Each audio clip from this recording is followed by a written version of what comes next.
Hello বন্ধুরা, কেমন আছো? আশা করি সবাই ভালো আছো। আমি একটা সিনেমা দেখলাম, যেটা অনেক দিন পর দেখলাম। উড়িষ্যার একটা সিনেমা দেখলাম যেটার নাম হচ্ছে চ্যালেঞ্জ। তো এটা বাংলা সিনেমা নয় যে দেবের চ্যালেঞ্জ, এটা হচ্ছে অনিরুদ্ধ বলে একজন অভিনেতা আছে, কমেডি হিরো। তবে এখানে অ্যাকশন মুভি, তার কথা বলা নিয়ে আলোচনা হবে আজকে। তো এই কিছু দশেরাতেই রিলিজ হয়েছে, যার সিনেমাটার নাম হচ্ছে চ্যালেঞ্জ, যেটা মূল চরিত্রে অভিনয় করেছে অনিরুদ্ধ, দ্য রিয়েল স্টার বলে উড়িষ্যাতে বেশিরভাগ সময়। এবং এলিনা আছে, আপনারা অনেকে চিনবেন এলিনাকে, বাংলা দর্শকরা। ওমের সাথে একটা সিনেমা করেছে এলিনা। তো সেই হিরোইন সাথে অভিনয় করেছে। আর গল্পটা হচ্ছে একজন সাংবাদিক, একজন নির্ভীক সাংবাদিক, আর একজন আপনার মানে ইন্ডাস্ট্রিয়াল মানুষ, যে সবার চোখে একজন বড় ইন্ডাস্ট্রিয়াল, কিন্তু তার ভিতরে আছে অনেক কালাচক্র।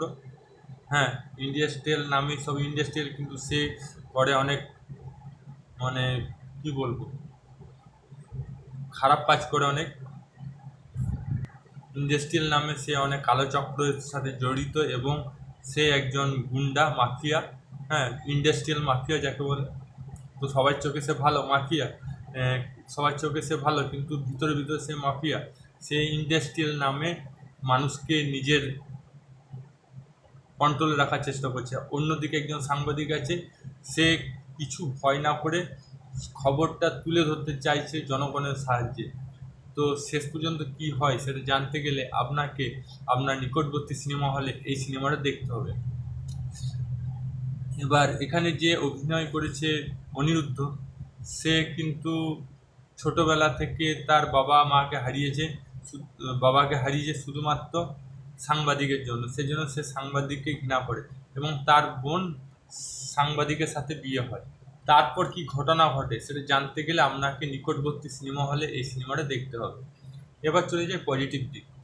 যেহেতু অনিরুদ্ধ একজন কমেডিয়ান স্টার, সেহেতু তার যে অ্যাকশন, হ্যাঁ, সেটা যে সে তুলে ধরেছে, এটাই বিশাল ব্যাপার। এটা কিন্তু পজিটিভ সাইড লাগছে আমার। হুম, যে একজন কমেডিয়ান হিরো যে এত ভালো অ্যাকশন করতে পারে, এত সুন্দর অভিনয় করতে পারে, এবং সিরিয়াস অভিনয় করতে পারে, সেটা দেখে আমার খুব ভালো লেগেছে। তো প্রথমে কাবাডি যে সিনটা, সেটা আমার খুব ভালো লেগেছে। হ্যাঁ, প্রথম যে সিনটা চলছে সিনেমা এন্ট্রিতে কাবাডি অনুষ্ঠানে, যে একটা ছেলে এসে সব যত প্লেয়ার আছে সবাইকে হারিয়ে দিয়ে কাবাডি চ্যাম্পিয়ন হয়েছে, যে স্টার্টিংটা, ওটা আমার খুব ভালো লেগেছে। এটা পজিটিভ লেগেছে। সেকেন্ড পজিটিভ লেগেছে যে ওই সাংবাদিক প্রেস কনফারেন্সের সামনে যে সবারই মুখোশ তুলে ধরছে, সেটা একটা ভালো লেগেছে।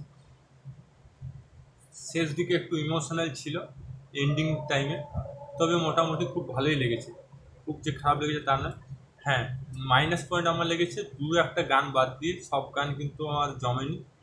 দুটো গান ভালো লেগেছে, বাকি গানগুলো সিম্পল হয়েছে।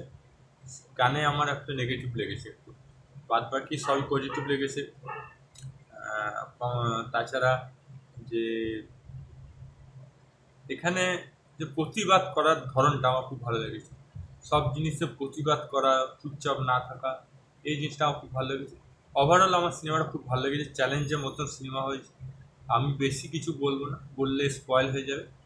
শুধু আমি এটুকুই বলবো, একটা সাংবাদিক আর একজন ইন্ডাস্ট্রিয়াল, অসৎ ইন্ডাস্ট্রিয়াল, তার তার সাথে লড়াই, সেটা জানতে গেলে আপনাকে নিকটবর্তী সিনেমা হলে দেখতে হবে। আপনার মতামত কি? যদি এই সিনেমাটা দেখে থাকেন, না দেখে থাকেন, সেটা কমেন্ট বক্স লিখে জানাবেন। ভালো লাগে লাইক করবেন, চ্যানেল তাহলে সাবস্ক্রাইব করবেন, ফেসবুকে দেখে থাকলে পেজটা ফলো করেন। আবার দেখাবেন নতুন ভিডিও নিয়ে। ততক্ষণ জয় হিন্দ, জয় ভারত। ভালো থাকুন, সুস্থ থাকুন।